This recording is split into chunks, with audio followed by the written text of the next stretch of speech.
রোদে শুকিয়ে যদি মায়ের পায়ের দুইটা জুতাও বানিয়ে দাও, ছোটবেলা যে দুধ খেয়েছো সেটার এক ঢোক দুধের শোধ আদায় হবে না। এজন্য মা যে কি কষ্ট করে।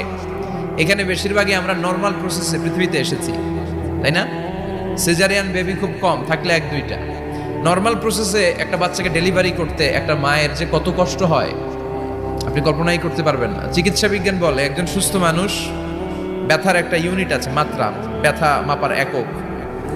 ৪৫ ইউনিট পেইন বা ব্যথা একজন মানুষ সহ্য করতে পারে। ব্যথার তীব্রতা বা মাত্রা যদি ৪৫ ইউনিটের বেশি হয়, যদি ছাড়িয়ে যায়, হয় লোকটা বেহুশ হবে, নয় মরে যাবে।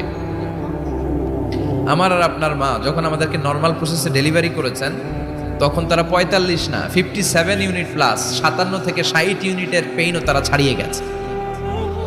৫৭ ইউনিটেরও বেশি ব্যথা তারা সহ্য করেছে, যেটা কোনো অ্যাক্সিডেন্টে আপনার দেহের ২০৬টা হাড়